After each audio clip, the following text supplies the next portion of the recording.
we finally know why the new Spidey's mask looks so weird? Nintendo hates side hustles? Netflix now wants you to know how much they're done with Geralt before the show even drops? Your favorite Big Snake franchise stretches its comedy chops. All this and more on Cutting Edge Hero Live!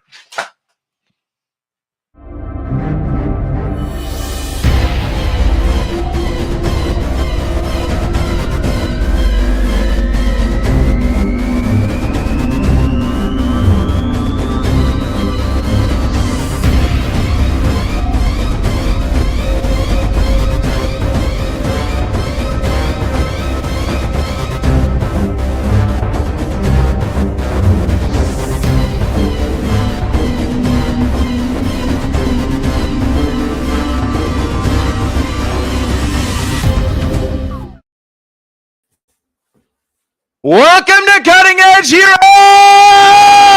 I am the Nerd King, Danny Stewart, your host for this and every episode, well, most episodes of Cutting Edge Hero. Joined today in the studio by my compadres, my three amigos, my ride or dies, the one and only Landon Felter. Landon, how you doing? I'm doing just fine. How are you doing today? I'm glad to be back. I'm glad the show is back. We took a few weeks off there. There were some health issues. There were some time issues. We were all kind of busy for a minute there. But we are thankfully back, and we're back. Joey, how you doing today? Doing good. Glad to be back. Missed it. Glad you're here. Randy, how are you over there behind the computer screens? I'm scared and out of practice. Okay, Jen is not feeling great today, so she's taking the week off, but she will probably be back next week. I don't know. I'm not her dad. Landon, what is the nerdiest thing you've done this week? I don't know exactly how nerdy this is, but me and my partner did finally watch Sinners over this past week. They went in completely blind. They had no idea what it was about. All that they ever heard about it, that it was fantastic. So whenever the first part of it is just mob in the South talking about like the Black experience in the South, and then random vampires showed up, they were a little confused at first, but they got right back on it. They say it's probably one of their favorite movies of all time, and I agree with them. It's really good. I really need to see Sinners. I just have not gotten around to streaming it yet. And it's not that I don't want to watch it or anything. I've just been so busy. The Smoke Pit in the chat says, what's up, fellas? What is up? Nicholas Marshall in the chat says, what up, guys? What up, Nicholas? Glad you're here. Thanks for being in the chat, fellas. Tonight we are doing our 5 favorite quotes in the hit list. We will be doing the bullet points, and we'll be talking about some trailers and stuff that have come out as well. Joey, what is the nerdiest thing you've done this week? Not a whole lot. I think the nerdiest thing I did was play D&D over the weekend. So yeah, that's about the nerdiest thing you can do. I think the only thing that trumps that is Doctor Who. Hey, don't knock Doctor Who. I'm not. I'm a huge Whovian. Very good. Billy in the chat said, "Oh, what a relief! I completely thought I ruined your show." No, Billy, it was not you. No fault of your own that we were off for a few weeks. We were just life, man. It was just life. Randy, what is the nerdiest thing you have done this week? If you can believe it, it's RuneScape related. I can believe it. Not old school RuneScape 3. Surprise. They have a league that just recently started, and it's like a temporary game mode, and I've been playing that. And you wouldn't think it's that much different, but oh my god, it's so different, and I'm so confused. Oh my god. Okay, well, none of my nerdiest thing is RuneScape related. I don't know why it isn't. It seems to never be. Hiss boo. Yeah, apologies for that. I guess I'm just not on that RuneScape hype train. Is that where we all should be right now? RuneScape. Anyway, the nerdiest thing I've done this week is I finally got around to watching Evangelion. They have all 4 of the films, which I think is basically the whole series. It's probably missing some stuff. I don't know. I haven't done the research on it yet, but I've watched the 4 films that they have on Amazon Prime, catching myself up with Evangelion. Being a huge fan of like Gundam and other giant mech related things. I can't believe it took me this long to get around to doing Evangelion, but I finally did it. Landon, you look like you find this amusing for some reason. I'm just surprised it took you this long for Evangelion. Yeah, Me too. You mentioned something you actually seen. I've seen a little bit of Evangelion. I haven't seen Never mind. everything, mostly I was- because it was something I saw very late at night on Adult Swim when I was at too young of an age. But I was gonna say, is it all hentai? Is the bit of Evangelion you've seen all hentai? Nightmares in Nerdscape. CJ is in the chat. He said, yo yourself, CJ. Glad you're here. Missed you big time. And that is all the nerdiest things we've done this week. Landon, would you like to do some news? oh, always. Randy, why don't you fire those bullet points at me? Oh my gosh, I'm trying. I'm out of practice.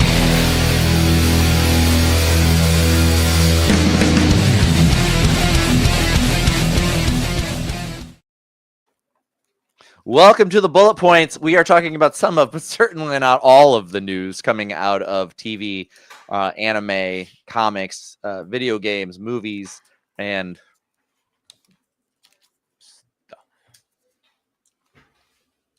games. Did I say games? I felt like I said Yeah, games. you already said video games. What's the thing I'm missing? Comics, anime, TV, gaming, movies. Okay. Anyway, and anything else you guys want to talk about in the chat, feel free to throw any topic that you feel we should be discussing into the chat, and we will talk about it. Best we can. Yeah, we'll do our best, or we might avoid it entirely. It just depends on what you say, honestly. How are we? There's a lot going on in the world right now.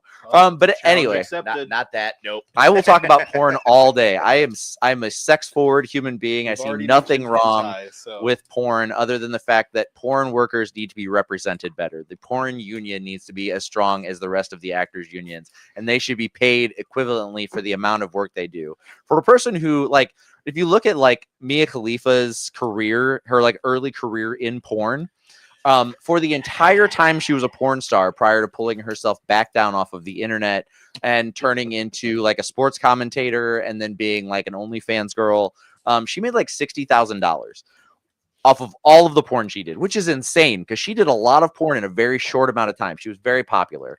So they just need more representation. See, CJ, you thought I would shy away. Instead, I've taken it too far. I think if I could start a show about being like a porn historian, I think I could do like a weekly show on that and be fine. I know a lot about porn. Oh, wow. If only you had like a platform or something you could do that on, Danny. That's true. It's true. Add to the list. Nicholas Marshall says we should talk about Demon Slayer box office numbers. We definitely will. CJ says Mia Khalifa took it too far. No, I think she could have done more. It's just she didn't. She wasn't making good money on it. That's all I'm saying. She's a smart lady, and I'm sure she's had it fixed by now. But a few years ago, she was at a hockey game and got hit in the left breast with a hockey puck while watching the game, and it blew one of her silicone implants apart. And she had to let it drain out before they could go in to take it out. So she had to have silicone gel draining into her body and one boob getting smaller slowly. So How do you do this? I think she's gotten it fixed since then, though. That sounds like something that's fatal, if I'm being honest. I mean, Her doctor said maybe she had like the saltwater implants. I don't know. She just had to let it drain, though. It wasn't healthy to have it, though. Yeah. But in order to get the like repair surgery done, she had to let it drain some. yeah, that does not sound healthy at all. Anyway, moving along, let's talk about comic book news. I meant to get a picture of this and put it up. So, Randy, if you want to find one real quick, that'd be great. There has been, so in the Amazing Spider-Man comics, currently being written by Joe Kelly with art by John Romita Jr., I reported on this a while back, but they have now split where there is one Spider-Man on Earth and one Spider-Man in space. And the one on Earth is getting more aggressive all the time compared to what Spider-Man typically is. And the one in space is also dealing with his aggression being out of control. My niece Serena Stewart in the chat says, hello, fam. What is up, Riri? Glad you're here. But the main idea is that there's a Spider-Man in space making his way back to Earth. And then there's a Spider-Man in New York in the main 616 who's also running around, but he seems to have his methods seem to be a little more violent than our classic Peter Parker Spider-Man. They've recently muddied the waters even more by the fact that there is a Peter Parker who is not Spider-Man walking around New York, then a Spider-Man who is the more violent of the two, and then one Peter Parker Spider-Man in space. But they did recently clear this up. So we have learned that the Peter Parker walking around New York is Ben Reilly, the spider clone from the original Clone Spider-Man series. The outer space Spider-Man is the actual Peter Parker, and he is out there trying to find a way to get stronger and tougher after completely having his ass handed to him by the villain Hellgate. But the Spider-Man going around New York, now referred to as the Resolute Spider-Man, is actually Norman Osborn himself in the spider suit trying to keep up Peter's legacy while he's away. So one of Spider-Man's greatest villains of all time, which is funny because, as I've mentioned a handful of times, Superior Spider-Man is my favorite Spider-Man of all time, which is Doc Ock as Spider-Man. They have now changed that a little bit, and now it's the Green Goblin as Spider-Man. Thoughts? Probably the weirdest one to pull to be Spider-Man, in my opinion. But I mean, if it works, it works. He's something of a Spider-Man himself. For the last couple of years, Norman has regained his sanity. He is no longer just a random Spider-Man crazy. He has been on Peter's side for the last like 3-ish years in the comics. And this is just another step in that of him being a confidant and friend of Spider-Man and taking up the mantle of Spider-Man for Peter and trying to keep the streets of New York safe. It not being J. Jonah Jameson is disappointing. Because we've already seen him in the suit in the Raimi trilogy. Yeah. And we need more of it. Do you have a picture of the Resolute Spider-Man yet? I have That's okay. this one, but it's not the Resolute, I don't think. No, that's I don't believe so. But anyway, When was Spider-Man Gold? yeah, I mean, he's had various versions of the big time suit over the years. I've seen the black and white and the red and blue, and Yeah. Is it but I've this never one? seen a gold one. Is this him? I'm not sure, buddy. Yeah, I think that's him. I think that's him. It does say, I think, Norman But you don't Osborn. see the cornrows under the helm, under the mask, which I find weird. Why not? You think that would be No like ribs. a dead giveaway? He'd just have like the lines on the Is top it of his head. Spider-Punk that has like his hair out in the Spider Hunk has Spider-Verse? or Spider Hunk. Spider Hunk. Or That's no, he that's has Tobey he has the Maguire. mohawk, doesn't he? He's got the Liberty spikes Okay. going down the center of his head. That's But anyway, something moving to look along at. from that, while Randy tries to find us a usable picture of the Resolute Spider-Man, Spider. we are going to move along to anime news. Randy, what did you have in anime news? It didn't say properly, and also you didn't request the pictures of the Spider-Man correctly. Bring me pictures of Spider-Man. Oh my God, I had an opportunity and I totally, Blew I it. even brought up J. Jonah Jameson. I biffed it. Oh. That is on me. But anyway, I'm just going to keep vamping while he's trying to get these pictures to work. But yeah, no. Anyway, Spider Hunk is classically the Tobey Maguire Spider-Man. Yeah, so here's the Resolute Spider-Man. It's not a super clear image, but he has red eyes, which reminds me of the original Tobey Maguire Spider-Man movie where Aunt May, after he attacks her, he's like, he had yellow eyes, those horrible yellow eyes. But anyway, moving along. Anime news, Randy. She's like 90 something. Is she still alive? Mhm. Damn. And I think she was in a movie like a year ago. So I've still got a chance to hook up with Aunt May, is what you're telling me. Dude, She's the number one. She might be 90, she's the but those number one hips are in choice. their 20s. I mean, creaking works to the bed, but I guess You'll get a very because she got the hip replacement about 20 years ago. you'll get a very yes, on yeah. theme pep talk. So in anime news, I did see the Infinity Castle movie. I'm not the biggest Demon Slayer fan, but I kind of am but now because of this movie. It was very good. I saw it subbed, which also made me kind of a sub fan.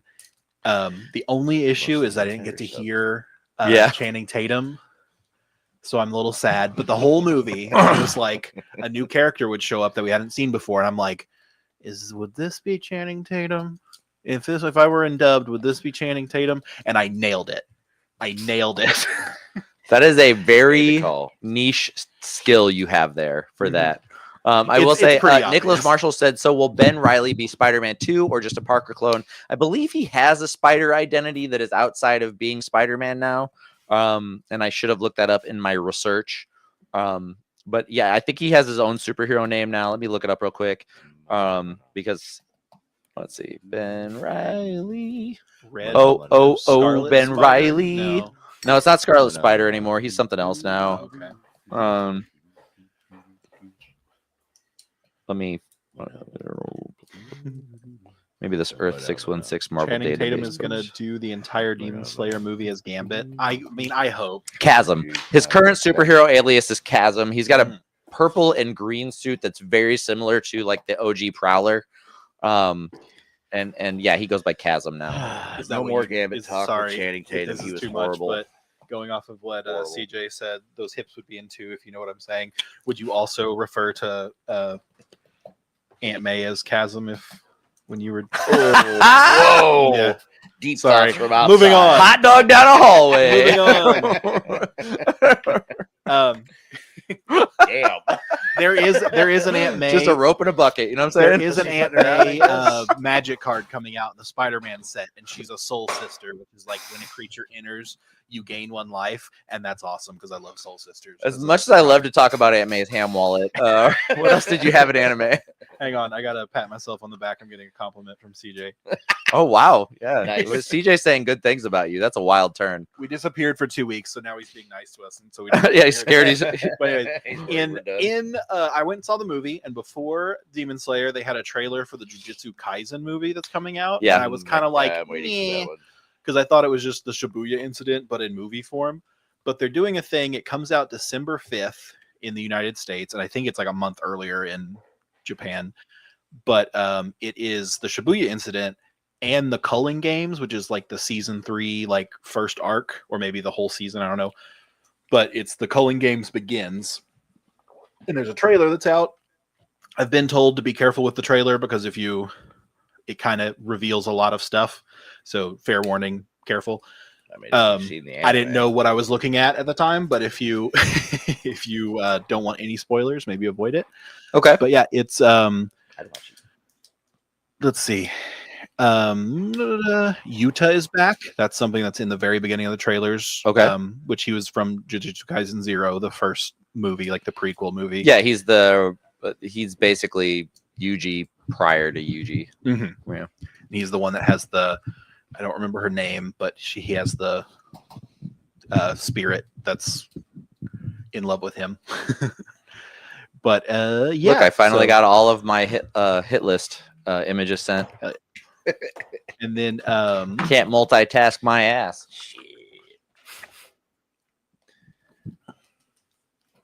kind of reading Maybe through it. Randy But would get- anyways, that's pretty much it. It comes out in December. It's pretty exciting. I think it'll do pretty well. I don't know about as well as Demon Slayer, but it should be pretty awesome. So moving along from anime news, in TV news, and this one is really kind of sad. And Randy, feel free to find us an image of this too, because I meant to search for one. But The Witcher season 4 trailer dropped. Have you guys seen this? No.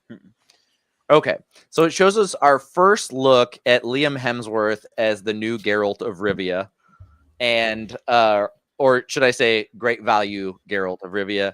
And it's like Dollar store. painfully obvious that Netflix was like, okay, yeah, we're canceling it after this. I mean, contractually we'll do one more season, but like this is gonna be bad. I guess they planned it as a reveal, like, holy shit, look, we got it back. The show's coming, but it's like bad. Like the wig doesn't look good on him.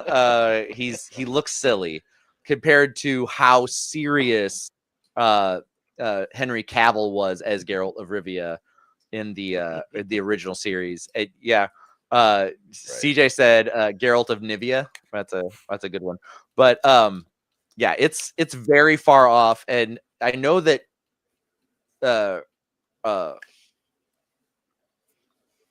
Jesus Christ. Great blank.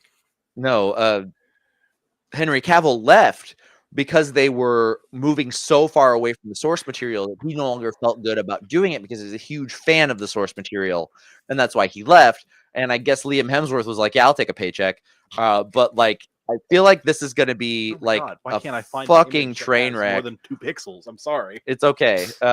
You take your time. Find a HD image.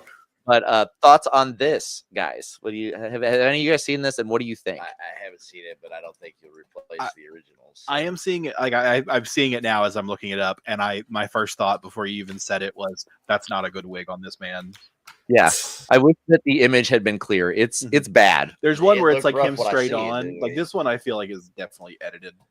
Or well, I mean, it's probably the trailer image, but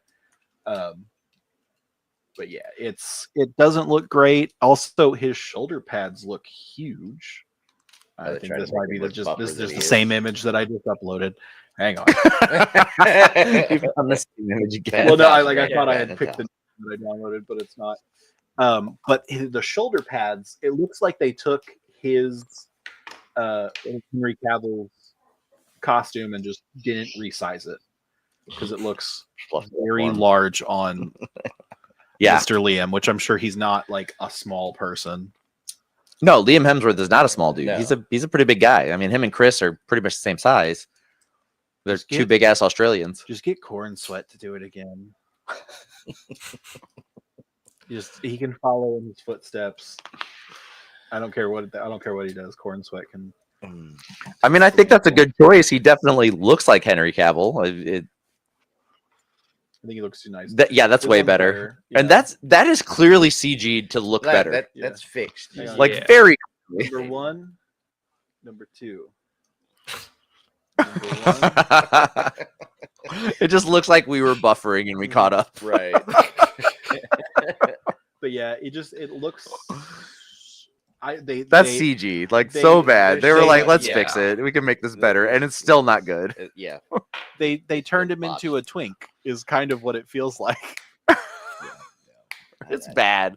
So don't expect a season 5 of The Witcher. That's all I'm saying. Season 4 and then the end. Sad.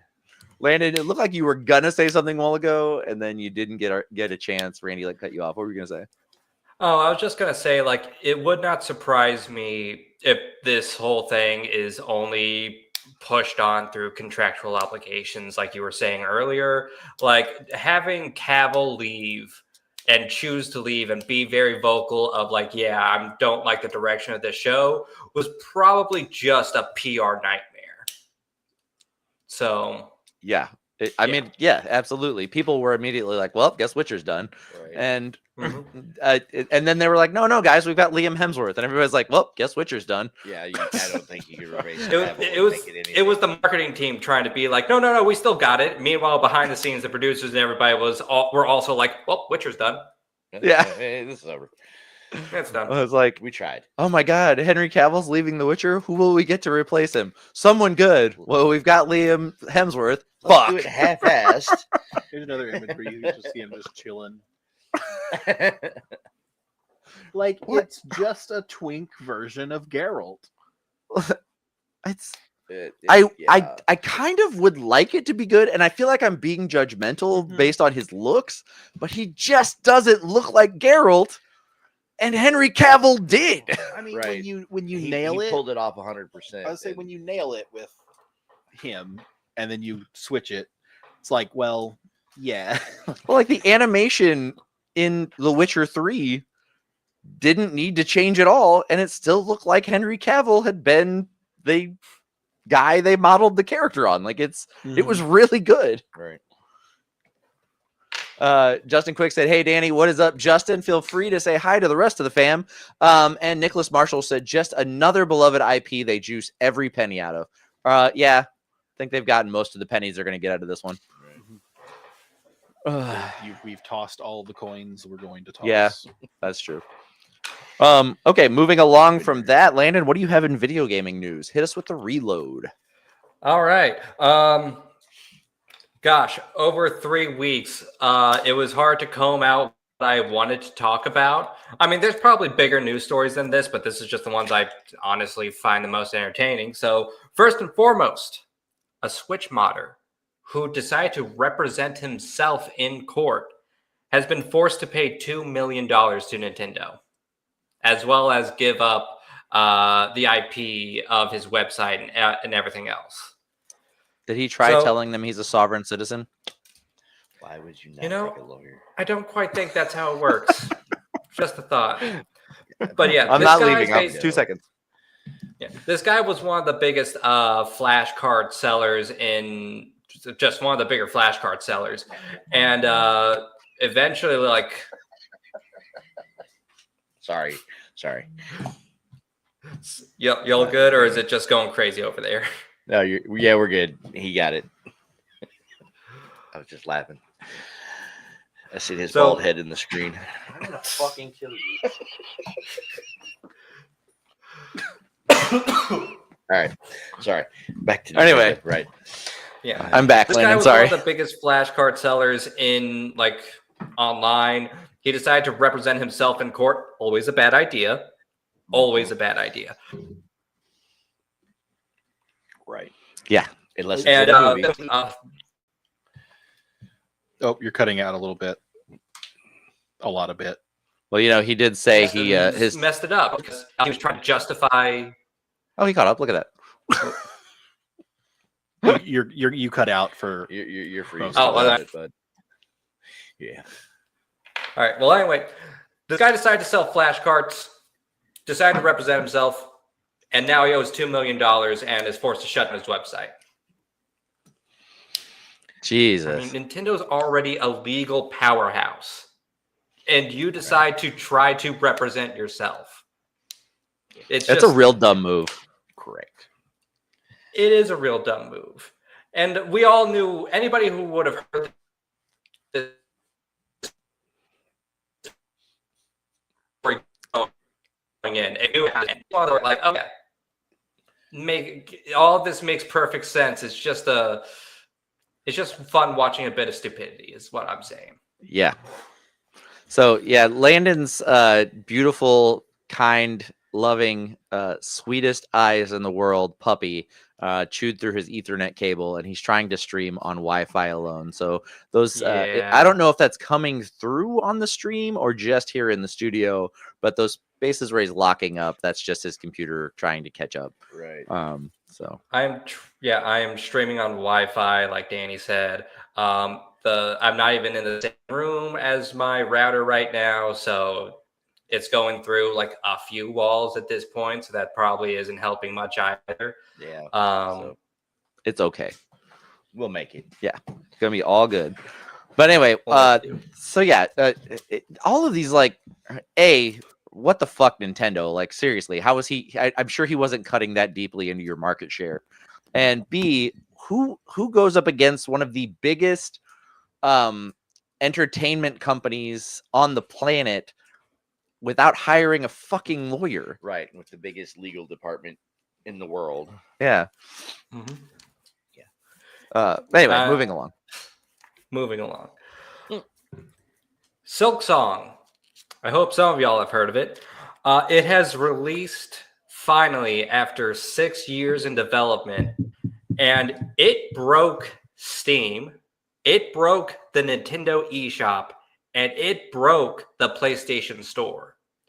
All three, once this game released, it got so much traffic that all three of these online marketplaces experienced either stuttering or straight up shutdowns because of the insane amount of traffic that this game release caused to those specific pages. I need to get the game. I wasn't part of the problem, but I wish I had been.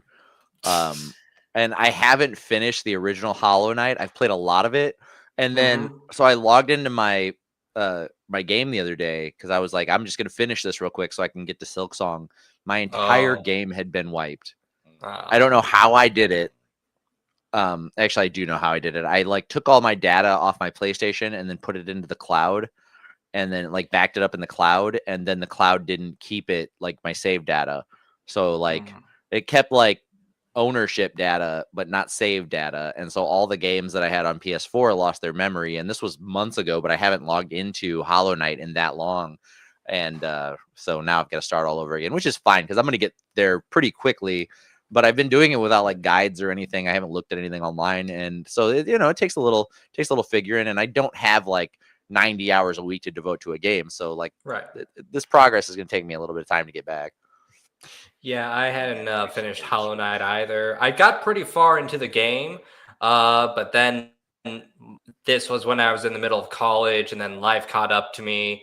And then I thought about going back and trying to play it again whenever, just to try to like finally beat it before the game came out, like you.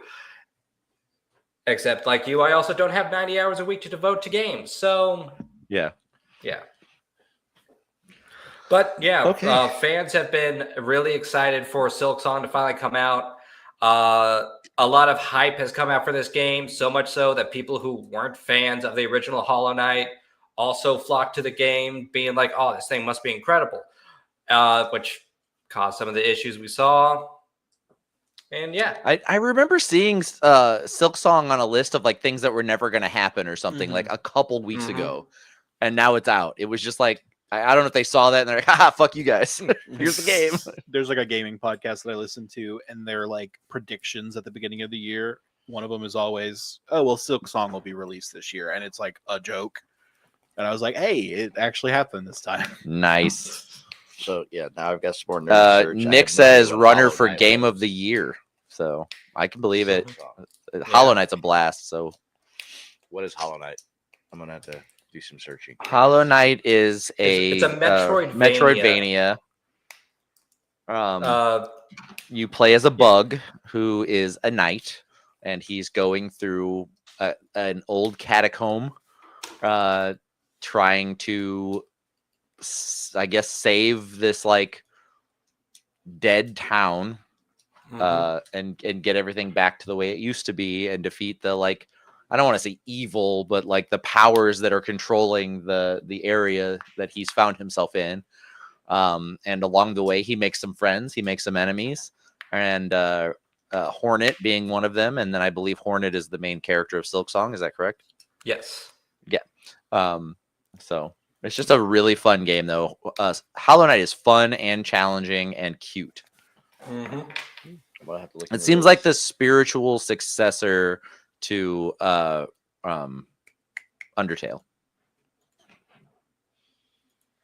What? Yet again, another one I don't know, but that Do you- doesn't sound right. Do you not think that it, like, with the I mean, obviously Undertale isn't a like Metroidvania, but like it seems like a spiritual, like, did I say predecessor? You said successor. The spiritual, it feels like a spiritual successor to the way Undertale was kind of like cute little pixelated creatures doing awful things to each other. So what is this? This is the protagonist that you play as in the first one. In Hollow Knight. Yes. Nah. It just, No. I think it's just a fun Metroidvania. It just happens to have like a pretty nice art style, but very much, just a very nice art style and everything.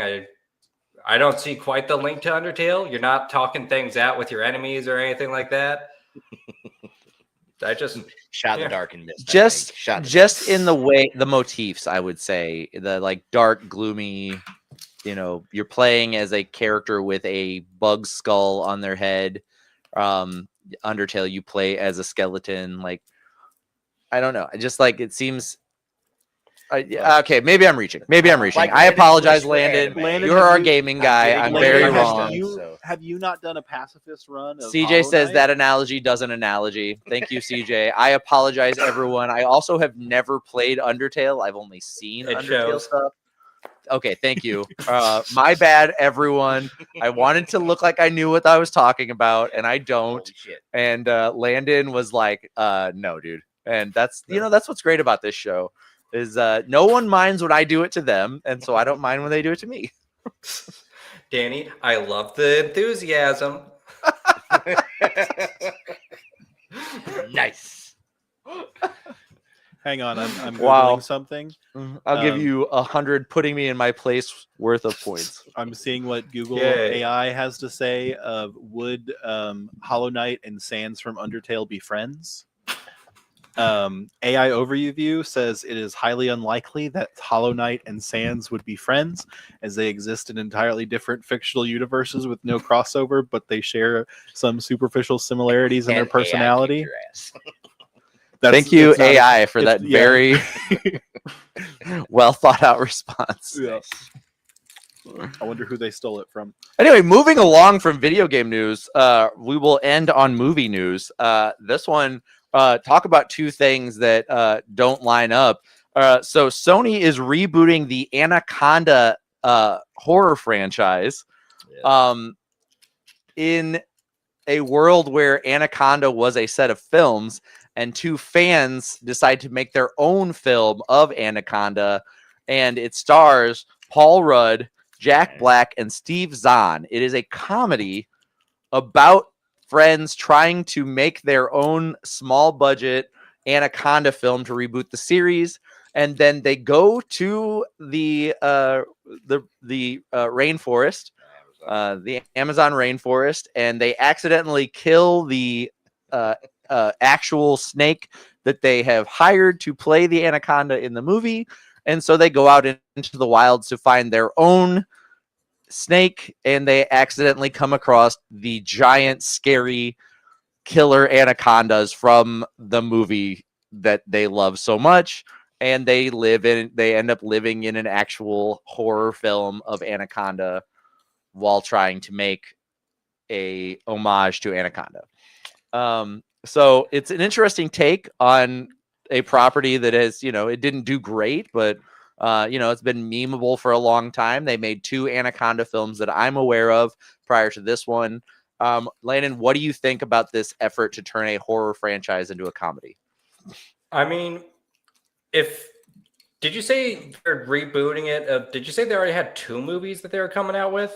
Or they planned for two No, movies? they originally, if there's more than two, I only know of two. There was Anaconda, and then there was a sequel. Says 4. Yeah.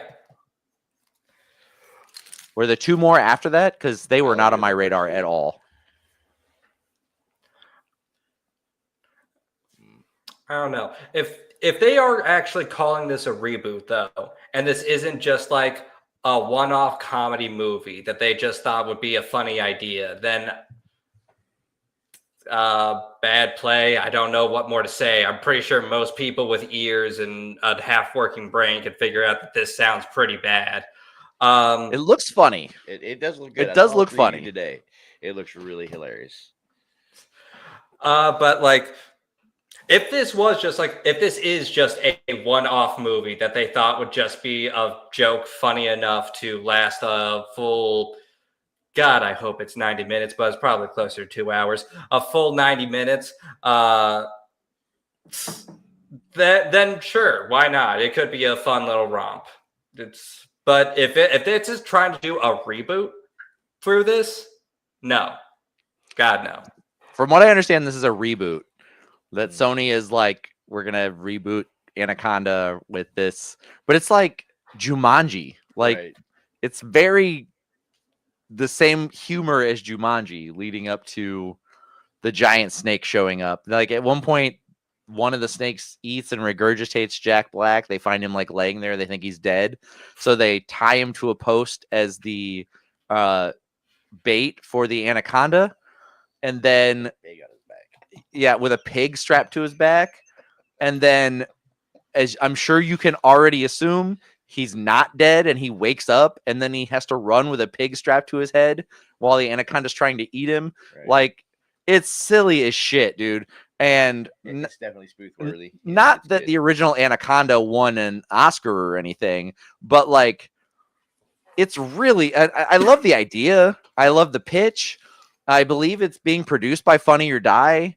Like, I don't know. It's weird. It's a weird take, and it might be great. It might be one of the greatest horror to comedy conversions that we ever see.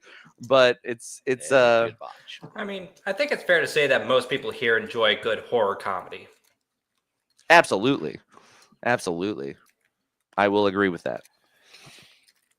Completely agree with that. Well, I hope this news didn't just graze you. This has been the Bullet Points.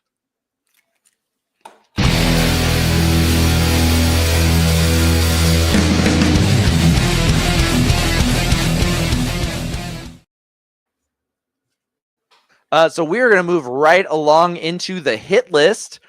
We started a little late. Maybe we can end a little early. Probably not, but here we go. So this week's hit list is our 5 favorite quotes of all time. These quotes can be from anyone. If you're quoting Hemingway, that's great. If you're quoting Samuel L. Jackson, that's also great. There is no wrong answer. And God forbid you quote something so egregious that we can't show it on screen. We'll at least read it in the studio. Anyway, to kick us off with our number 5, Landon, what's your number 5 favorite quote? My number 5. This is given by Leslie Nielsen's character in the film How the World. It was a Man from U.N.C.L.E. film. And the thing about the Man from U.N.C.L.E. movies, for those of you that haven't seen them, in addition to, just being like pretty fun spy movies, they also weirdly drop either an incredibly hard line somewhere in them or drop a little bit of ideology that's like an interesting take. So in the setup of this, Napoleon Solo is trying to convince each and every member of this evil organization to stop what they're doing. He's basically captured and is going for a desperation move. And he's talking to Leslie Nielsen, who is a war general. And he's trying to convince him. And Nielsen's response is this: Solo, I'm a soldier. And I've realized just about every ambition of my profession except its abolition, which is something I have prayed for from the time I saw my first battlefield casualty. And he delivers it with such gravitas and intensity. And it's something that really makes you remember that Leslie Nielsen started out as a drama actor. It was one of his last performances before he switched over to comedy, Full Tilt. And it's insane. It's incredible. It's a line that stuck with me. Even in his comedy, his whole deal is he delivers a line just straight faced and earnest, and that he's the straight man in pretty much all of his movies that I can think of. And so the fact that he's was dramatic and then used that to make his comedy as iconic as it was is awesome. Yeah, he never changed the way he played characters. Just the circumstances around those characters changed. Yeah. And it's really great. But yeah, that line goes hard as fuck, dude. I was trying to find that line, but now I just have a bunch of quotes from his comedies on my screen, and they're all very funny. More famous. All right, Joey, what did you have as your number 5?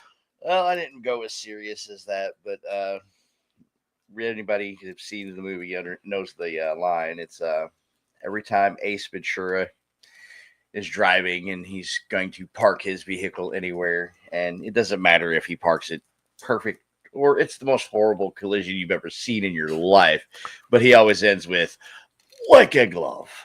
And like a glove. I mean, it's a good meme-worthy. Hell yeah. Line. Both Ace Ventura. Well, there's more than 2, but the 2 main Ace Ventura movies have the most quotable shit, or some of the most quotable shit in them. Randy, what did you have as your number 5? My number 5 is a Magic Cards flavor text, and hit me with this one. I like it. Do what? So go ahead, hit me with this one. I like Magic Cards. So it's the quote is just on this card. The card doesn't matter what it does. But the chasm of years and worlds collapsed under the power of their embrace. It's so good. I love the art on it too. So Chandra Nalaar is one of the planeswalkers. She's one of the main 5 original planeswalker cards. And you don't know her backstory for a long time.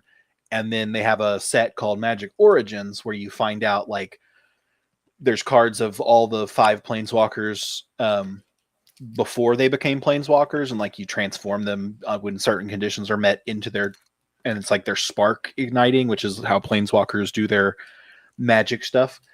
And so she is part of this plane. She's from a plane called Kaladesh, and it's their magic is that powers artifacts and stuff is locked away and heavily guarded by like the government and stuff. And her parents were revolutionaries that thought like, you know, it should be provided for everyone, like the power, their inventions and stuff, because they're a big like artificer community. And her parents were like revolutionaries and were under attack. And like whenever that happened, her spark ignited and she's a pyromancer, big explosion, and she plane shifted away and like had not seen her parents for like a decade, if not more. And this is the reunion of her mother, and then also her father died. I don't know if that's before she planes walked away, but it's just a very sweet thing that they like after like a decade of being apart, finally come together, and I love it. Yes, for all your other Magic the Gathering lore dumps, please tune in to Cutting Edge Hero. Hey, Oh, I can go Dr. harder. Magic. I can go harder. Oh yeah, That was There's that several was out the there. abridged version. Okay, what do we have in the chat? Uh, I feel like I challenged the internet and they They come and kicked your ass. I don't know who the quote is from CJ's. He didn't list the person he's quoting. well, So we're we'll not just starting with attribute it that to one. CJ. So Billy says, "I got a cock like a donkey, hard as a rock, and a trigger finger itchier than chicken pox." And that's from Bob Saget. Bob Saget, legendary comedian, and somehow also played a family man on 2 different sitcoms. Well, one sitcom and then his continuation. But rest in peace, Bob. You were a legend. And then CJ says, "He who fishes in another man's pond will often catch crabs." Yeah, I know that one. Where's that from?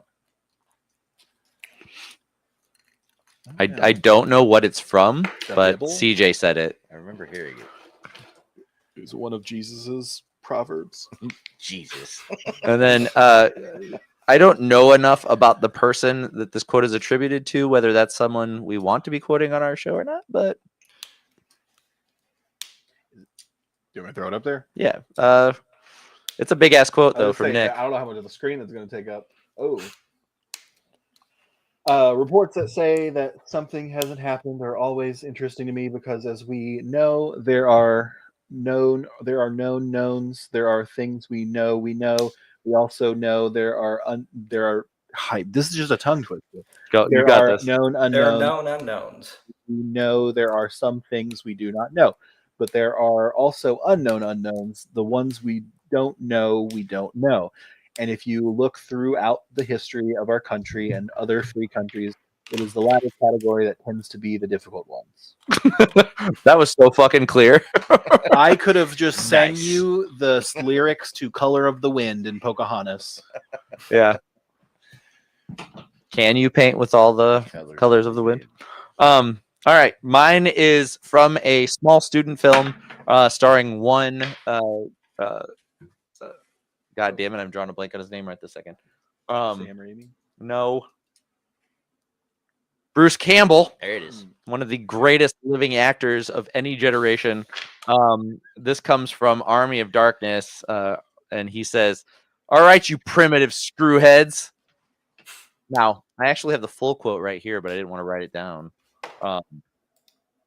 You know what? It occurs to me just now, I didn't send my quotes to Randy. I only sent him the images, so that's fun. This is my boomstick, but all right. But I will read the whole quote. Maybe. Yes. All right, you primitive screwheads, listen up. You see this? This is my boomstick. The 12-gauge double-barreled Remington S-Mart's top of the line. You can find this in the sporting goods department. That's right. This sweet baby was made in Grand Rapids, Michigan. Retails for about $109.95. It's got a walnut stock, cobalt blue steel, and a hair trigger. Get out of my brain. So anyway, Ash Williams, Bruce Campbell, one of the greatest one-liners of all time. Landon, what's your number 4? All right. My number 4. It's a very famous Roald Dahl quote. It is, "Ow, fuck!" Nice. Famously, that is his last words. Wow. His original last words were something much more poignant, something much more thoughtful, something he shared with his family before going unconscious. And as he was laying there unconscious, his nurse came in and was like, "I'll give him one last shot of morphine, something to send him out. He's already gone, but maybe this will help ease what little bit of pain he might still be feeling." So she jabs him. He wakes up, goes, "Ow, fuck," then goes back to sleep. And I really appreciate this quote because it shows that you can make plans. You can try to make even your final moments as how you want them. And then life can sometimes get in the way of that and change what the reality actually is. Yeah. Yeah, and no matter how eloquent you were in life, we all go out shitting our pants. That's true. Joey, Joe, what do you have for your number 4? This comes from a anime I really love. It's called Howl's Moving Castle. And this quote is made by the demon in the fireplace. And it's when Sophie's going to make breakfast for Calcifer. everybody. Calcifer says the wonderful words, "Here's a curse for you. May all your bacon burn." And I just love the line. It's great. And you know who voiced Calcifer, right? But I know this guy. That's right. It's Billy Crystal. Billy Crystal. That's the one. From famous movies like The Princess Bride. Yes. To Yes. Blathe.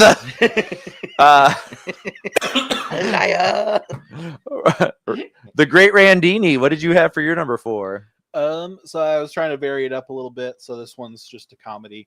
I looked on Reddit and this one stuck out because I do enjoy this movie a lot. It's Blazing Saddles. It's near the end. They're trying to buy time for the raiders to come, and so one of them, the sheriff, is like, I don't know if it's a sheriff or Gene Wilder, but says, "I have an idea." So they set up this toll bridge, so this toll gate, to slow them down. So they all stop here. It's clearly like an open field, and it's 10 cents. So the head guy was like, "Does anybody got a dime? Somebody go back to town and get a shitload of dimes." And that movie has a tons of funny quotes. Candy Grant Mongo. My favorite Blazing Saddles quote is the "I thought they said you was hung, and they was right." Anyway, what do we have in chat? CJ says, "The oldest and the strongest emotion of mankind is fear, and the oldest and strongest kind of fear is the fear of the unknown." Also, CJ said that. That's his quote. Nice. Billy says, "King Charles, whose face answers the question, 'What if two cousins get married?' from the John Oliver Last Week Tonight, I'm assuming." So Love good. me some John Oliver. We got Nick in there. Oh, it was H.P. Lovecraft. Nicholas says, "Vote for Pedro." It's a classic. That is a classic quote.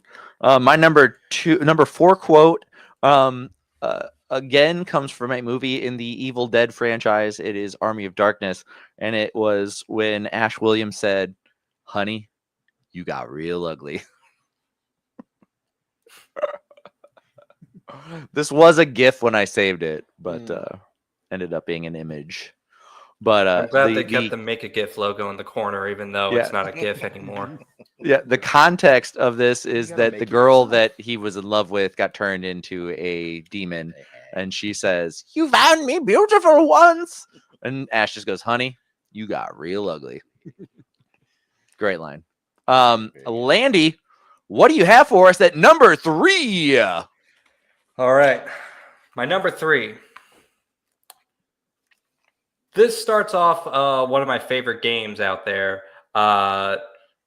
You think it's going to be Fallout? No, I'm actually talking about XCOM. I also thought it was going to Fallout. Fallout was the one. Uh-oh. I shudder in This topic. anticipation. Hang on, we missed Hold all on, of that. You rewind, froze start for that us over. right before you started saying Yeah, that you quote. froze up that whole time. Fair enough. I was going to leave that for Billy. He picked that last time we did quotes, so he might do it again. Maybe. Yeah. Good thing I don't know what you're talking about. Right. So. We have no clue what you said. My quote. 2 possibilities exist. Either we are alone in the universe, or we are not. Both are equally terrifying. Arthur C. Clarke.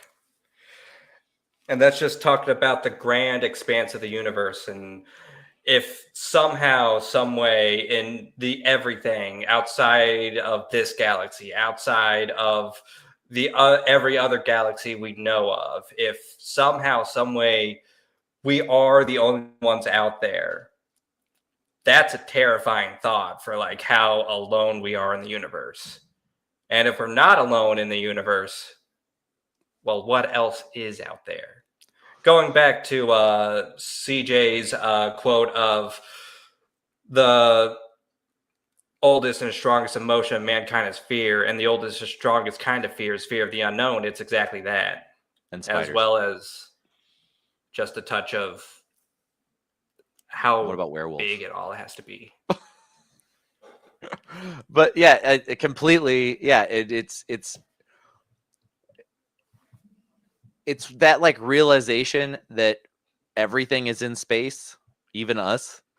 Like we're not Mhm. special. Like sometimes people will say things like, "Well, yeah, but it's out in space." And it's like, but so are we. Like Yeah. we're just on a fucking giant rock floating through space. Like we're not special. We're the same space shit that's everywhere else in space, and we're carbon-based life forms. Carbon is the most abundant resource in the entire universe. And the odds that we are the only life form created out of that carbon is incredibly arrogant. So, yeah, there's other shit out there. It's just so far apart, you know? Yeah. But yeah, talk about that all day. Joey, what do you got for number 3? Mine goes back to another movie I enjoyed when I was a kid, and Oh, it was a long time ago. It was. I am old dick. So the Ninja Turtles are sitting in the sewer waiting for the pizza delivery guy, and Michelangelo. Finally, this guy shows up and he screams because he doesn't have enough money. And Michelangelo says the wonderful line: "Wise man say, forgiveness is divine, but never pay full price for late pizza." So, yeah, very good. Pizza dude's got 30 seconds. Time's up. $3 off. I can still quote almost that entire movie, and it's been a minute since I've watched it. Yeah. Did you kick the damn rabbit? Yeah. Love Ninja Turtles. Love them. Anyway, Randy, what you got for number 3? So I have a quote again from Full Metal Alchemist. If not again, but if you guys can believe it, I like Full Metal Alchemist Brotherhood. Oh, where's the dog? You've never mentioned this. Yeah, there's a so the whole there's a scene near the end where 2 characters, Riza and Mustang, it's like a colonel and his lieutenant. They're chasing down this person who can shapeshift. Probably all of you have seen this, so I don't have to explain it. But they're on alert, and they finally meet back up. They had gotten separated. They meet back up, and Mustang says to Riza, fuck, I don't remember what he says exactly, but says one of your favorite quotes. Probably your top 3. Quote. This is the setup to the quote. But he says, Hawkeye or Lieutenant, we need to whatever. And she pulls a gun on her. Or no, like lower your weapon, Lieutenant, because she already has the gun pulled on him. And he says, or Riza replies with, nice try, but when we're alone, the lieutenant or the colonel calls me by my first name, Riza.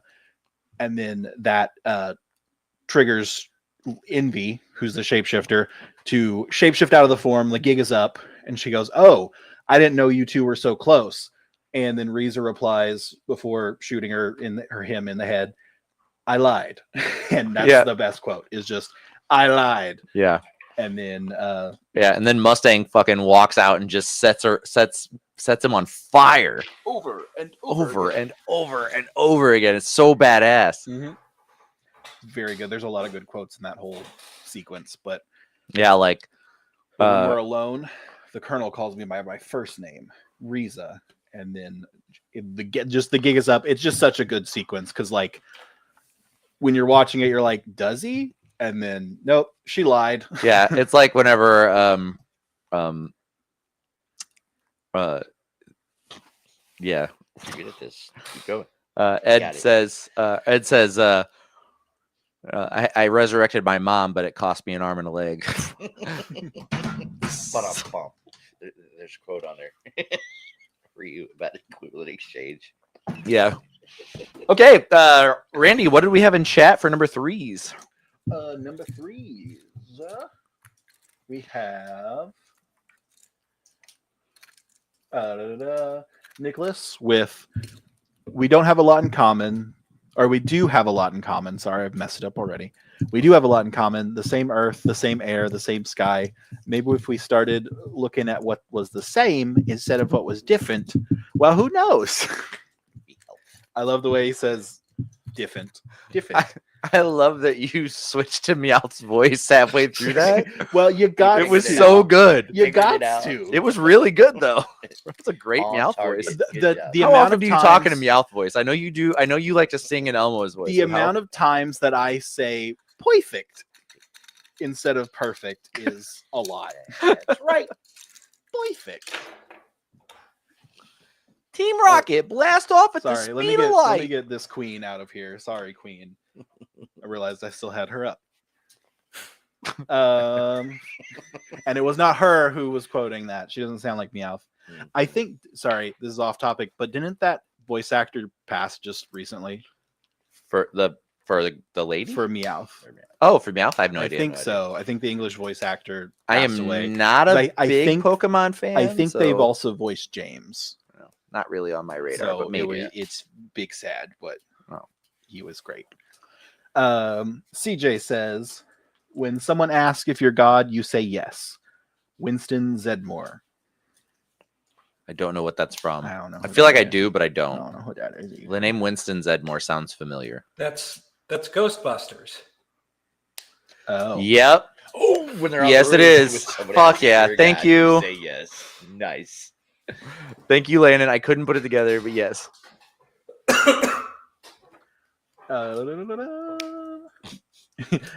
we're failures. I'm sorry. Yeah, it was CJ. all of us. Sorry, all of us but CJ. Landon. There's only Yeah, one that's true it. What nerd did I here. do? There's only one true nerd here, and it was Landon. I have to take my crown off. I'm no longer the nerd king. I can't I still remember a don't know fucking who- Ghostbusters. Which quote. one is Winston? the black one? Oh, okay. Zedmore is his last name. What's your fucking problem with Zedmore? No, I just that's just like that's a. I don't think I know any of their what? last What? names. Finish that sentence. It's I don't just a think I know what? any of their last names. Okay. Zedmore is a cool last name, but I didn't know it was like I think it was the bad guy. What's the bad guy's name? I don't know, but I'm sure it was a Zool? white name. Zool. Zool. Billy says, "I'm too drunk to taste this chicken." Colonel Harlan Sanders. Hell yeah. Is he also from Ghostbusters? No. I only know that as a quote from Talladega Nights, but I don't know if Colonel Sanders actually said that or not. I've never actually researched it. I know. That's why the little squiggles there. It's an approximation. Approximately Colonel Sanders. Yeah. I'm too drunk to taste I this think chicken. that's all we got in chat. All right, my number 3. You guys ever heard of a movie called Evil Dead? No. Well, this is from the 3rd one of that series, Army of Darkness, Is that the Ghostbusters franchise? and it's when Ash is fighting his evil clone, I guess, doppelganger. He's fighting his doppelganger that he birthed from his own shoulder. But the evil version is like making fun of Ash and he's like punching him in the face over and over. And he's, I'm a goody two shoes. I'm a goody two shoes. And then Ash puts a shotgun in his face and shoots him. And then he just says, good, bad. I'm the guy with the gun. Killer fucking line. Nice. Chills. So good.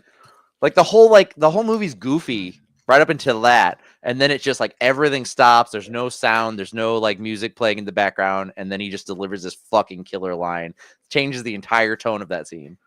I think I've seen Evil Dead and Evil Dead 2, and then I never saw Army of Darkness except for like the scene where he gets poked in the eyes by the skeletons, or does he block it? Like He gets Three poked in the Stooges? so he Okay. blocks it. They try to get him like this, and he blocks it, and then two skeletons poke him. Okay, with separate fingers.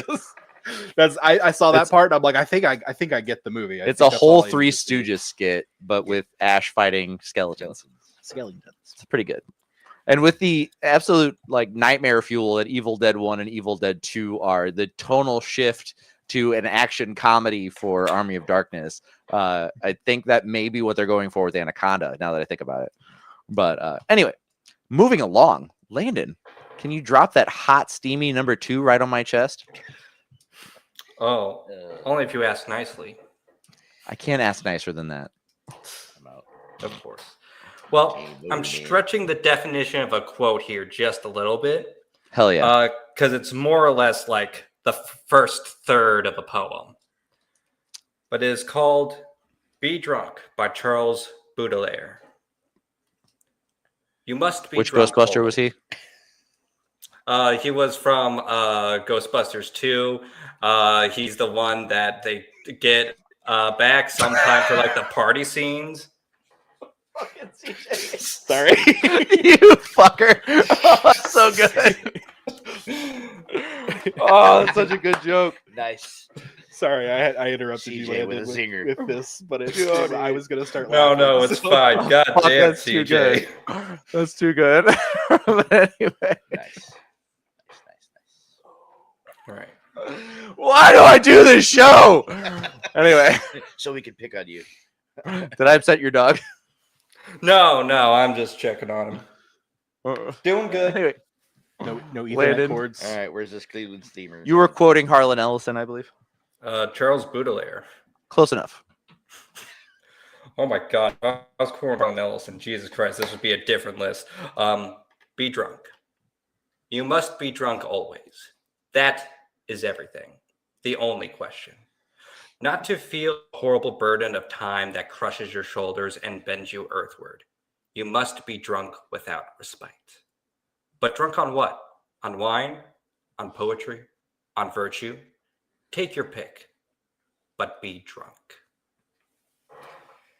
And the whole poem is basically just about finding like the thing that gives you life, more or less, the thing that keeps you going, the thing that just makes you happy, to find that thing. And a lot of us go large portions of our lives or even our whole lives without ever finding our thing. And that's a scary thought. Sometimes we forget we have to look for it, but you do have to look for it, and you do have to be drunk. Landon with the deep thoughts. He's the one that really sets the emotional tone for the show. We go humor, he goes deep. No, I mean that's a great fucking quote though, Landon. good. It really is, It's and good. you're right. The quest for what we're here to do and what we live to do, find our passions in life is, and it changes. You might think you found your passion, and that passion might last a year, 2 years, and then you look around and you're like, "Fuck, I hate doing this now." I've encountered that in my life. I've been like, yeah, this is the thing I want to do forever. And then a couple of years later, I'm like, I don't want to do this anymore. So, yeah, that's great. I think we've I all love been it. there. Joey, It- I was now gonna that the say, bar's I- been set so fucking high, what'd you have for number 2? All right, this is yet again another movie quote that just makes me laugh every time I hear it. Back Kevin Costner movies, we have the one. It's called Robin Hood, Prince of Thieves, and in the end of the movie, they're trying to get into the castle and they're trying to do it the quickest way possible. So, Will Scarlet, who is Well, speaking of Scarlett's, it's my daughter Scarlett's birthday today. Happy birthday, Scarlett. Anyway, so Will Scarlet lifts him up in a catapult and shoots him over the wall. And the last thing you see is you watch him fly over the wall, and all he says is, "Fuck me, he cleared it." Yes, Christian Slater's delivery Christian on that Slater is was- quite good. It was great. That's it. That's the one. Yeah, I it's the show more of it's the Robin Hood movie where no one felt the need to do British accents. Correct. Well, not no one. Some of them actually are British actors, but none of the American actors did an accent. They were just Americans. That does bring up the question: would you rather them all do really bad British accents, or just do their normal accents? Since most of my favorite films are garbage based on garbage decisions with garbage actors, yeah, I'd rather they tried. I'd rather they tried. Monty Python, Randy! Holy Grail. What you got for number 2? my number 2 is from the X-Men 2099 or 2090. Oh my gosh. You are killing Pass. it. So eloquent. From X-Men 97, the reboot. It's like the I I'd think say it's a the- continuation. I don't know that it's really a reboot. They just Well, really yeah. picked up from where it left off. whatever. I'm just saying, I wouldn't call it a Whatever. reboot. Yeah. Don't call it a comeback. Yep. It's been good for years. That's how it goes, right? But it is they're getting ready to fight on Genosha. I love this show and I don't have my facts straight. But Storm and Forge are going to like take to the skies and they're gonna like proceed to the ground, and Jean is like, no, don't. But Yeah. you'll be attacked, and they're like, she has this like long thing, but this long little thing that she says. They have a very sweet heart to heart, but the part of it that I really like is she says, all this change, it's all the same. Let us do what we do, believe not in a dream or our gifts, but in each other. And then they put their foreheads together. I don't know if I got an image of this or not. And no, I didn't. But they put their foreheads together, and I've said this before on the show. We'll see if I get it right this time. Jean says, make them mind your weather, sister. And Storm says, and them weather your mind. And I'm like, that's such good fucking wordplay. I love it. The quote is really good. The main part of the quote is, all this change is all the same. That whole part is the part that I really love. But then like just to cap it off with that, and then like Storm's musical like motif, I guess, her like score basically starts playing, and it's so good.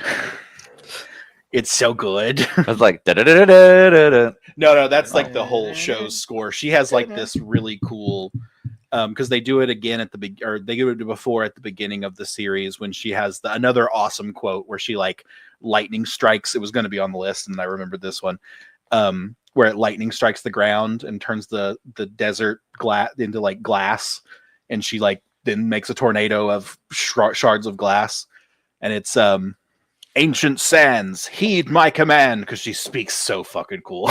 I love this voice actress. And reclaim their weapons of hatred, and I love it so much.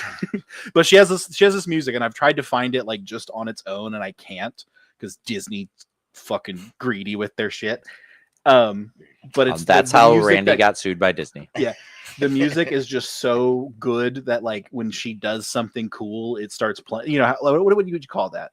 Is it a motif? Yeah. Like when a Yeah. when a character has their own like own little like song that plays when they're around. But Theme. it's very good. It's like they I'd usually say refer to it's- as a theme, Yeah, Probably. because it's part of like the score, like so Same not thing, like the motif, soundtrack, but like the Darth Maul theme and yeah. Phantom Menace. But yeah, she has her own, and it's really cool, and it plays, I think, in both of those parts. CJ says it's a theme. A theme, okay. Yeah. Because like I know in like the Simpsons movie, like they make a joke about Lisa's theme. Yeah, I think Lisa's theme is the spiritual successor to Undertale's theme. So But yes, I'm that is sorry. my number 2. I was trying. You know, some people don't try. I try. What do we have in chat? We have this quote that I really love. Oh, it's too far up there. I was going to pull up the... Oh, no, it's right here. This quote from CJ: "Army of Darkness is almost a spiritual successor to Undertale." Keep that for later. We're gonna use that a lot. I think Danny said that. And then his number 2 is Conan. I've shown you nothing but love, all of you. What is the best in life? To kill your enemies, to see them driven before you, And to hear the lamentations of their women. yes, or to hear the lamentations of their women. Makes me think of Aunt May again. Yep, that's from Conan the Barbarian. Mhm.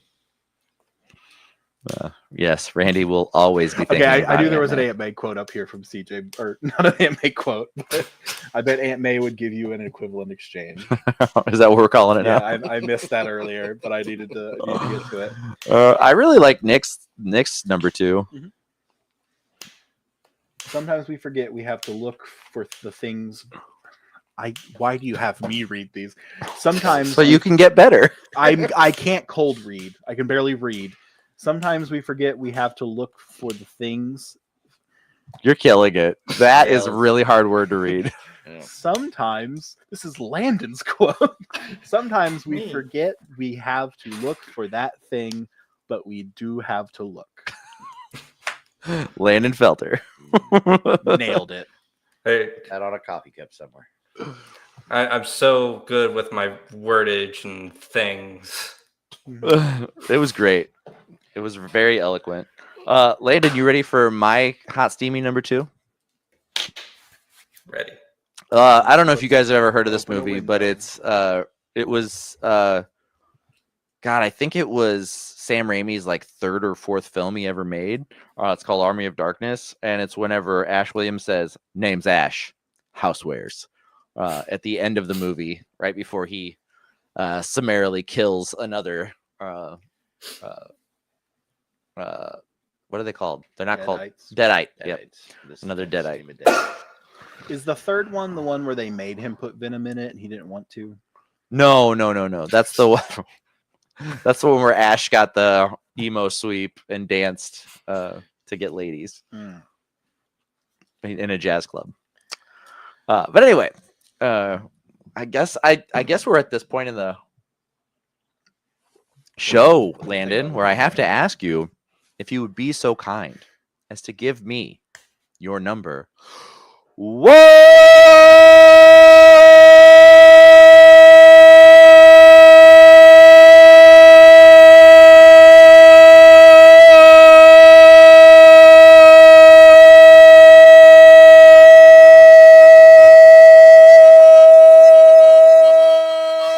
Landon, you're number 1, please.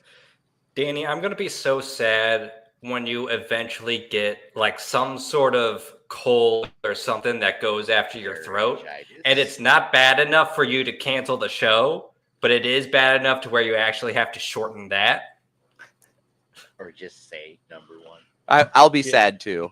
I want you to learn how to like breathe through your nose and out through your mouth at the same time so we can just continue to do it. I want you all to know that I'm a trained vocalist with years of experience, and even on a bad voice day, I can use breath support to get at least a decent number 1 out, if it's not the longest one I've ever done. You're like the Hashira of number 1. So I invite that challenge. Okay. But anyway, Landon, what did you have for number 1? All right. My number 1. My whole list has been pretty deep and emotional this entire time. And honestly, this is one it's very popular in like poetry circles. It feels like it's one of those things that's like very much like if you're just getting into poetry, this is the first one you know. It's like surface level stuff, but it's still very good for what it still an incredible poem. It's the reason why it'll be one of the first you would find. And it is from Wild Geese by Mary Oliver. And it's just the very first line. You do not have to be good. The whole message of the poem is that you really don't have to justify your own existence. You don't have to prove that you deserve to enjoy life. You don't have to prove that you deserve to be here. you deserve to be here just by the merit of existing. And it's a good and important thing to remember whenever your own self-worth is, when you're a little down on your own self-worth. It's, if you're ever feeling that way, Wild Geese has plenty of quotes and ideas in it that will help you. Maybe not an instant pick-me-up, but it'll help you along. It reminds me of that thing Prince said when he said, "You don't have to be rich to be my girl. You don't have to be cool to rule my world. I just want your extra time and your kiss." Exactly. It is truly in that same vein of... It's really the spiritual successor.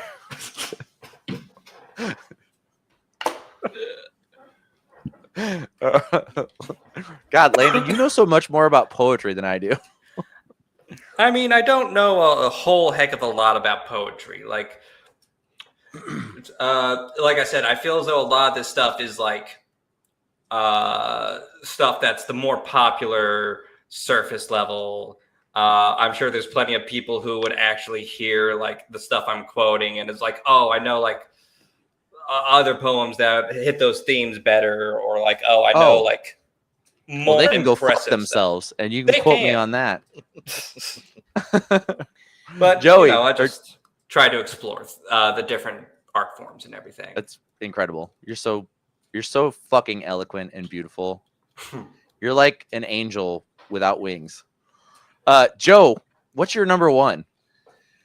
All right, so I went with the most meme-worthy line that I have ever heard in a movie franchise ever, and it was on the internet for years after it was spoken. But it's when Star-Lord is standing underneath Yondu, and he's floating down on his little arrow, and he looks up at him and says, "You look like Mary Poppins." And Yondu says, "Is she cool?"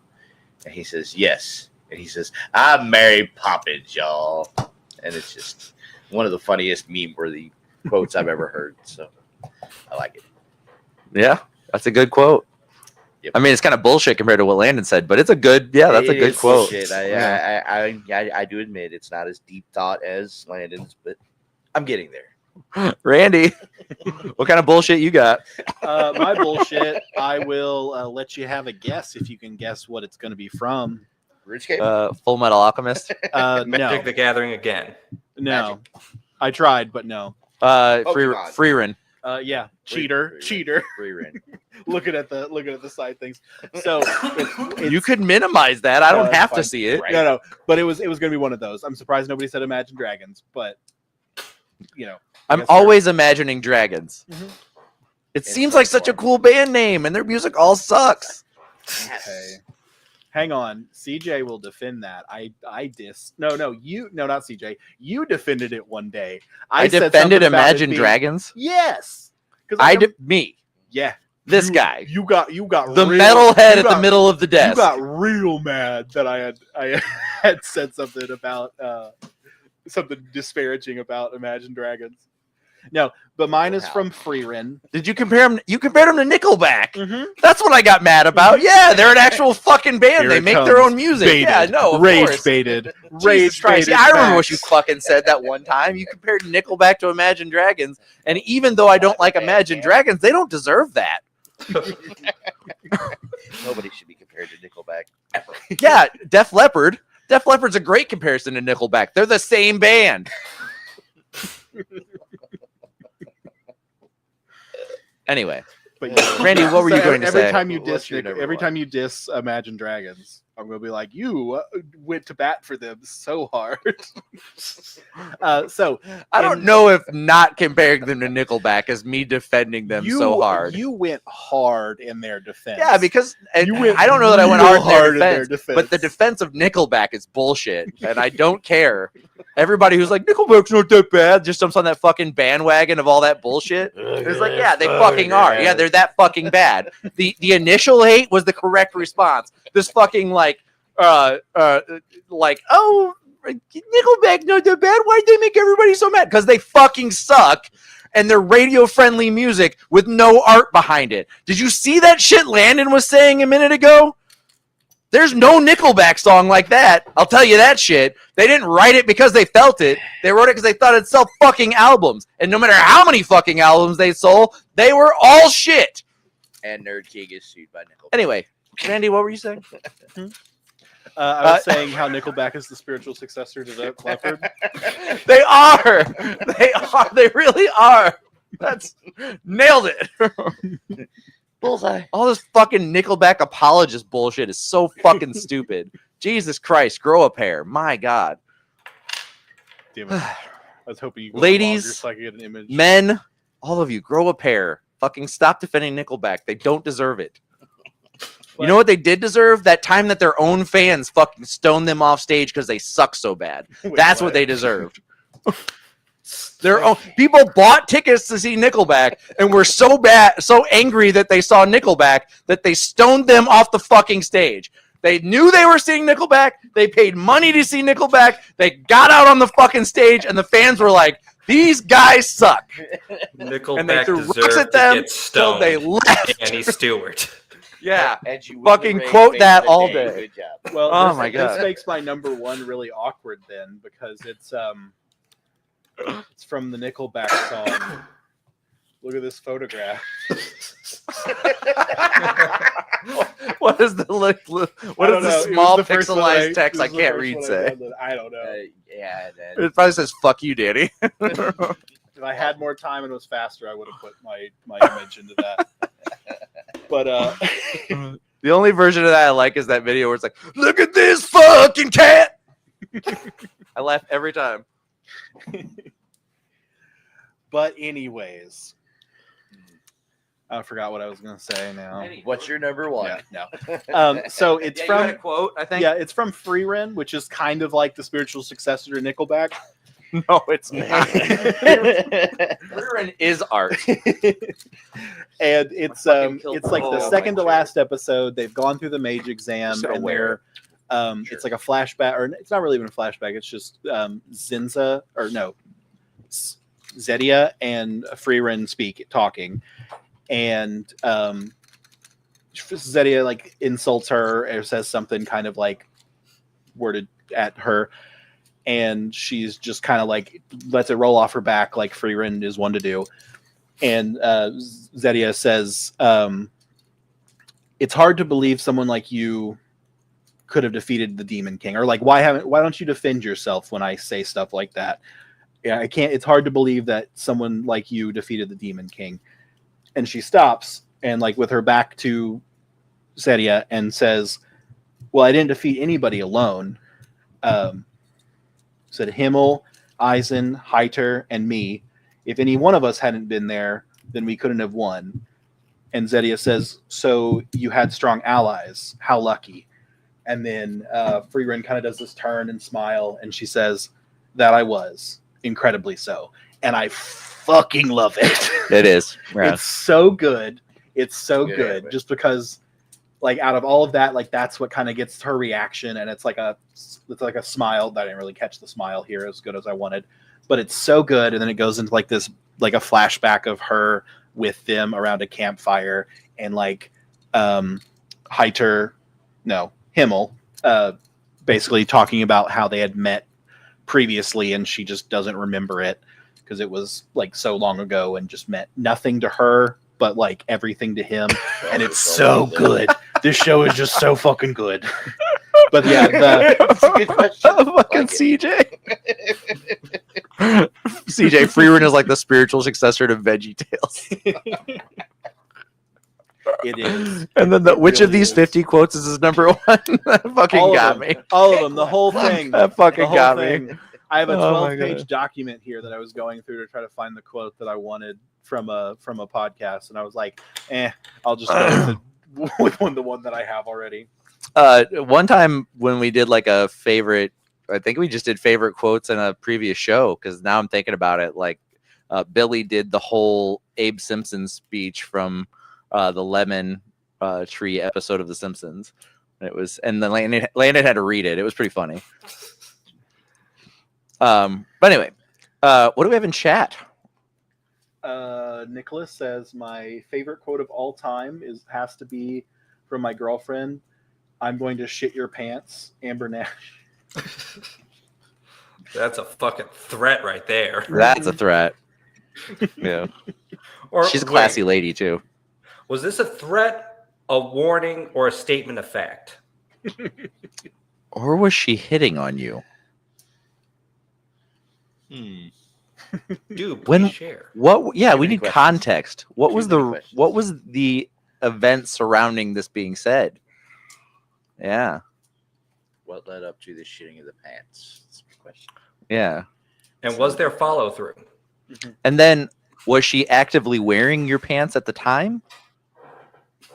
That's not much of a threat then. I mean, Depends on how much Or you like your pants. was You're going to she shit in the someone's pants and then leave you it. were wearing? right. Yeah. Was she gonna like pull them back, like sit behind you Sit on your butt. and shit into your in your pants? Yeah, we're gonna need a diagram, Draw this up. Let a us know. tactical diagram of like. how Nick this has is going to responded be with done. all the above. Very, very, very nice. All right. Did we have another? Did CJ get a yes. number one in? I don't know if this is a number one and an honorable mention, but we'll just go in order. Where are all the white women at? From Blazing Saddles. Where all the white women at? Yeah, that's his number one. But then he also has this one, which seems like just such a wise quote from a very wise person who just can't speak good online. If a man walks out with 2 beers and offers them to you, only take one. I don't think Joe was here for this story. No. And it's such a good story. Such a bad story. Randy, I'm lost, please, but okay. please regale Joe with the story again, and for our viewers at home who aren't aware of this story, but please keep it to the cliff notes. Like don't do that. I know you don't. About, let's see, 4 years ago, or well, maybe it was more like 6. I don't know. I think, well, at the time I was doing landscaping when I was landscaping at my landscaping job, and I'd been out there like. What'd you all do while day. you were there? I did some landscaping mostly.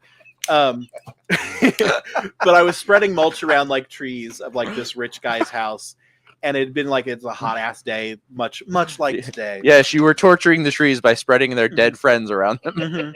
Showing them who's boss. So I didn't have a drink with me, and I was so close to finishing that I was like, I'm just.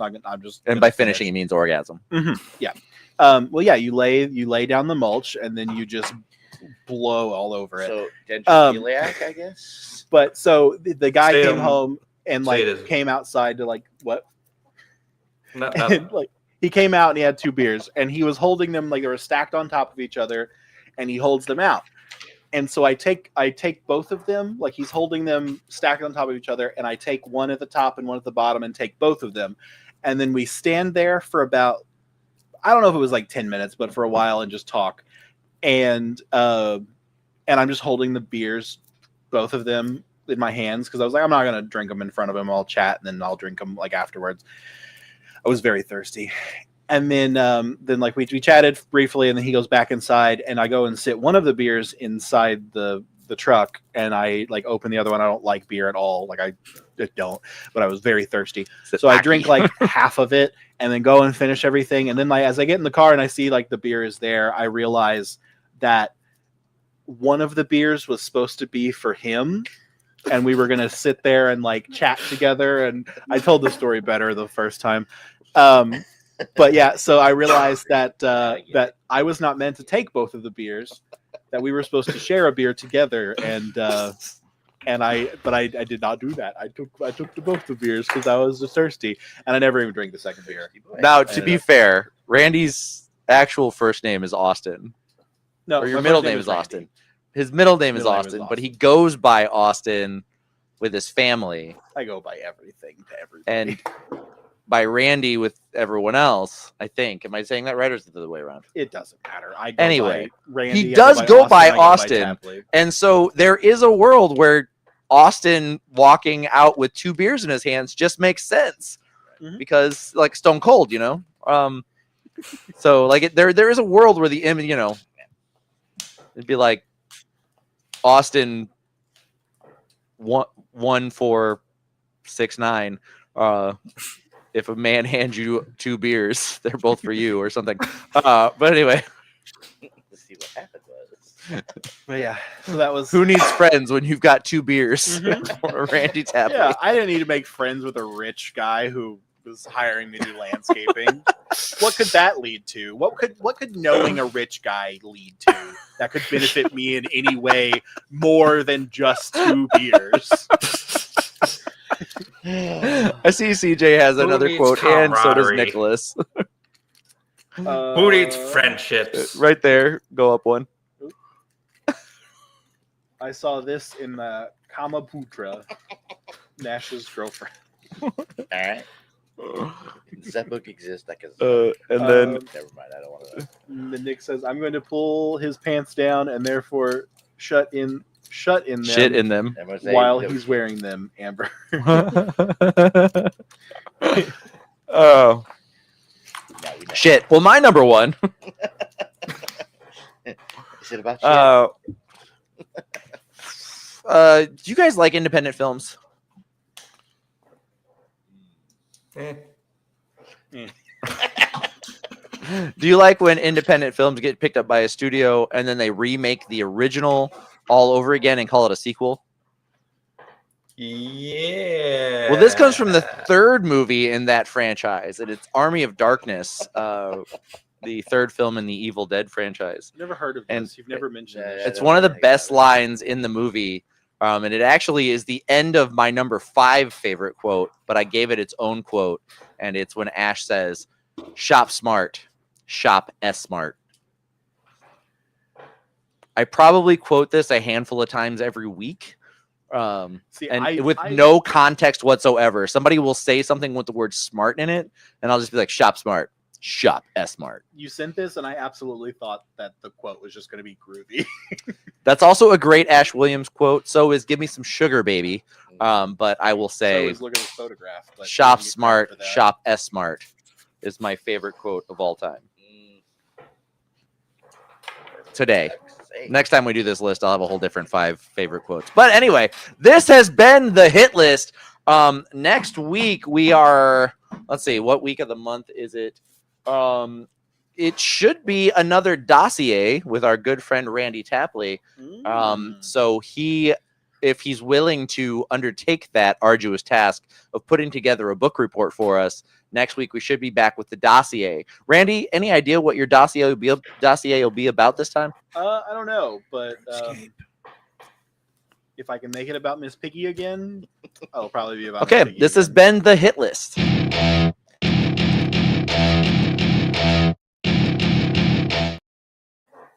All right, you chuckle fucks. This has been the end of the show. We kept it under 2 hours, and that's incredible since we only did 2/3 of our regular show and still managed to go 1 hour and 40 minutes. But that's because I missed you guys. So we're back. We will have a show next week. Come hell or high water, it will happen. I might take your suggestion, CJ. I'm open to it. What have I done? But anyway, monster you've created. that is the end of the show. Joe, is there anything you'd like to say to the nice folks? Glad to be back, and thank you for tuning in. Randy, what do you got?